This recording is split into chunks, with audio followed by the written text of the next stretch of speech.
Welcome to Curtain platform, and we are continuing with our series. We are now on number 4.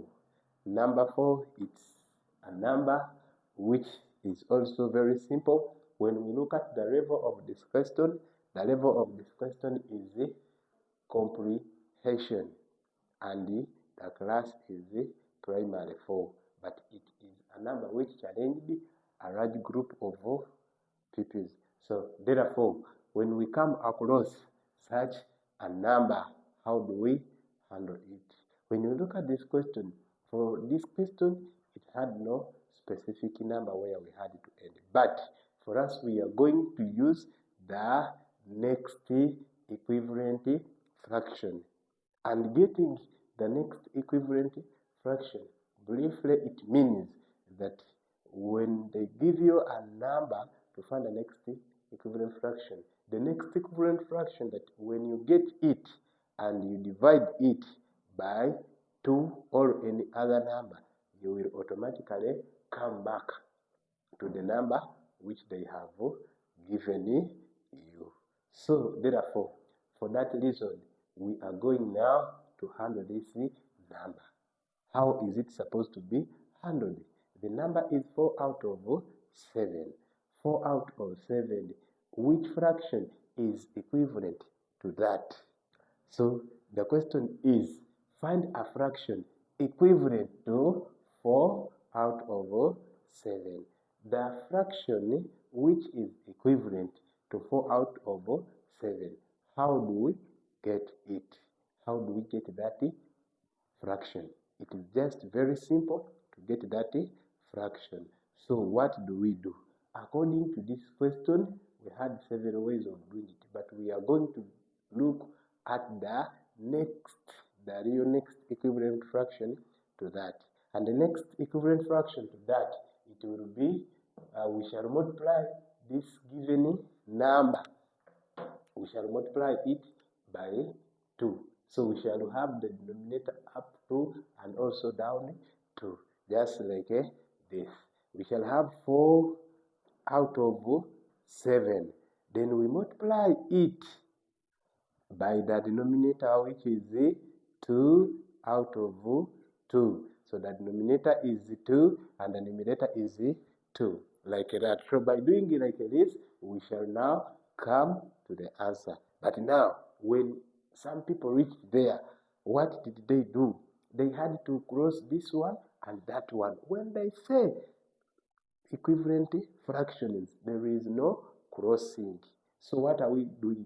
We are just multiplying the number given, then after multiplying the number given, we shall come up to the answer. So we shall say 2 times 4 times 2 out of 7 times 2. Then we shall say, what is 4 times 2?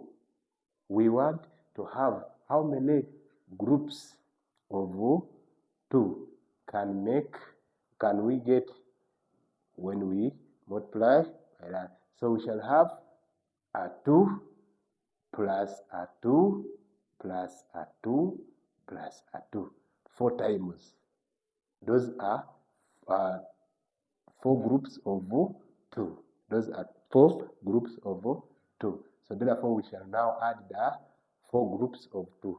2 plus 2, we shall have 4.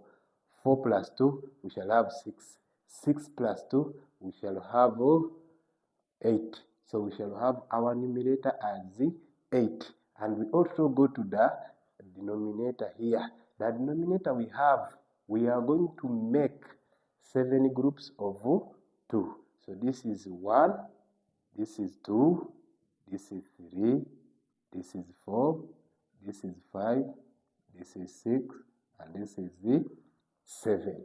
So those are 7 groups of 2. Can we add them together? This is 2 plus 2, that is a 4. 4 plus 2, that is a 6. 6 plus 2, that is 8. 8 plus 2, that is 10. 10 plus 2, that is 12.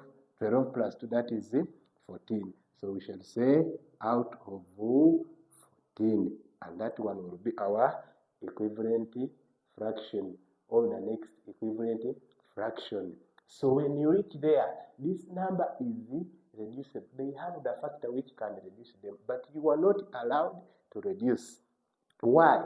They want you to write the number which is equivalent to that. Meaning, if I get this number and I reduce it, I will go back to that very number. So to avoid doing such things, what am I going to do?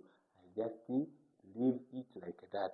Then also, don't forget to put this bar, this sign of or over. Because when you leave it, that one, it will mean something very different.